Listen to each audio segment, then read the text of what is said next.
ombak besar. Tim gabungan Basarnas, tentara dan polisi mendatangi bangkai kapal barang yang menabrak batu karang di perairan Pulau Sangiang dekat pelabuhan Bakauheni, Lampung Selatan, Selasa siang. Kedatangan petugas karena adanya alat pemancar sinyal mara bahaya di dalam kapal ini yang masih menyala sehingga sering mengganggu sinyal navigasi pelayaran kapal lain yang melintas di perairan Selat Sunda. Alat pemancar sinyal mara bahaya atau yang disebut dengan nama satelit EPRIP merupakan alat pengirim sinyal darurat untuk meminta bantuan kepada kapal lain, SAR dan aparat keamanan terdekat ketika nahkoda mengalami kecelakaan atau gangguan keamanan dari perampok atau bajak laut. Oleh petugas, alat tersebut kemudian disita dan rencananya akan segera dimatikan yang kemudian diserahkan ke pihak otoritas keamanan kelautan.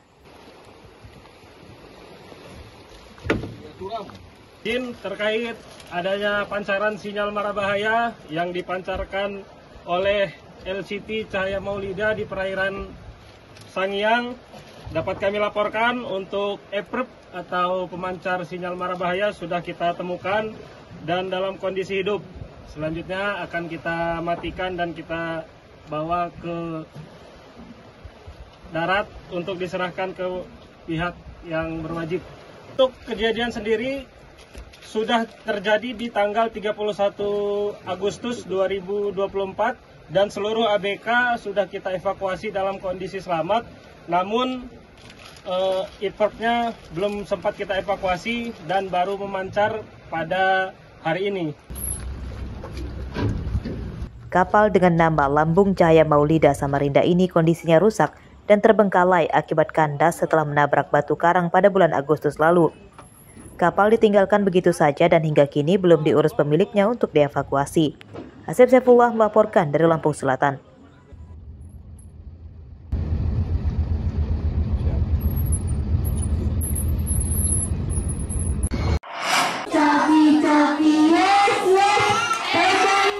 Guna mencegah meningkatnya angka stunting, ratusan anak taman kanak-kanak di Kecamatan Belambangan Umpu Waikanan mengikuti simulasi makan siang bergizi.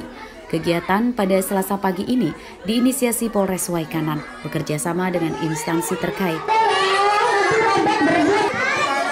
Kegiatan digelar sebagai dukungan pada program pemerintah pusat.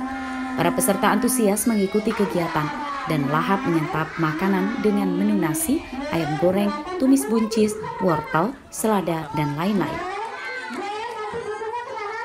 Tujuannya adalah Polres Waikanan khususnya siap untuk mendukung program dari pemerintah, khususnya makanan bergizi bagi anak-anak, di mana anak-anak ini merupakan para penerus generasi bangsa. Selain itu juga kita untuk mencegah adanya temuan stunting yang ada di wilayah Waikanan, dan insya Allah mudah-mudahan kita selain di tempat ini nanti kita akan ke beberapa sekolah lagi.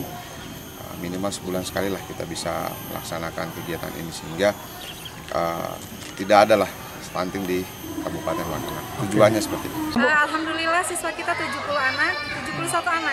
Terus tadi gimana Bu, antusias anak-anak tadi dapat makanan? Sangat senang atas kedatangan Bapak Kapolres Waikanan yang senantiasa hadir memenuhi program dari Bapak Presiden, yaitu memberi makanan bergizi buat anak-anak. Anak-anak antusias, sangat senang dikasih makanan dari Bapak Kapolres. Makanannya sangat bergizi.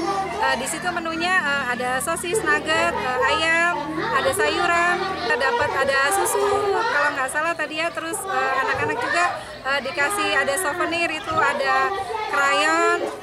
Selain makanan bergizi, peserta juga mendapat krayon dan buku gambar. Total ada sebanyak 80 paket makan siang bergizi yang rencananya akan diberikan secara berkala setiap sebulan sekali. Ardio Haba melaporkan dari Waikanan.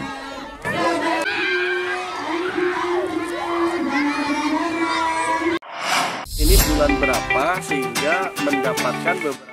Salah satu kunci menambah hasil panen komoditas kopi adalah perawatan batang pohon kopi sejak tumbuh hingga panen perdana. Banyak petani belum memahami hal tersebut, sehingga mendapat edukasi dari aktivitas pertanian baik dari dalam maupun luar negeri.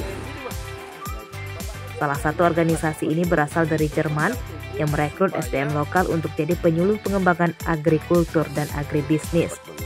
Pelatihan diberikan setiap pekan per kelompok, salah satunya di Desa Ujung Rembun, Kecamatan Lumbok Seminung, Lampung Barat. Tidak hanya pada batang, petani juga diajarkan cara merawat ranting, akar, tanah, hingga membuat pupuk supaya tidak ketergantungan pada pupuk kimia. Kalau aku malah ini yang aku tunggu-tunggu, Pak. Yang aku selama ini aku tunggu, kami udah benar katanya orang yang belum tahu kan. Tapi aku belum puas, Pak. Karena apa? Oh, kami ada punya atasan yang mau bina kami. Seperti WJS masih mendampingi, HRNS juga mendampingi. Kita bangga loh, Pak. Bangga bener. Karena apa? Kita diperhatiin gitu. Diperhatiin gitu. Chemical news atau dengan perlakuan mereka organik ini, pemupukan dia bisa didapatkan dari unsur hara yang ada, kemudian semua kopi ini juga akan tumbuh dengan baik seperti itu. Nah, kita dengan perlakuan GAP, bagaimana melakukan pemupukan secara organik, bagaimana pemangkasan, penyambungan, pengaturan jarak tanam, sistem pagar, kemudian agroforestry, supaya kopi ini memiliki berbagai macam pendapatan seperti itu. Nah, HRNS sendiri organisasi yang berfokus untuk mendampingi petani, termasuk kita bekerjasama dengan aparatur desa atau aparatur pekon untuk bersama-sama juga dengan lembaga-lembaga lain terkait peningkatan pendapatan kopi di lahan mereka. Pemerintah desa membantu memfasilitasi penyuluhan kepada petani kopi dan berdampak pada meningkatnya hasil panen kopi yang kini hingga 3 ton per hektar. Sebelumnya, hasil panen kopi rata-rata di kisaran 2 ton per hektar. Kita harus mendukung penuh dengan kegiatan dan program baik dari WCS maupun HRS.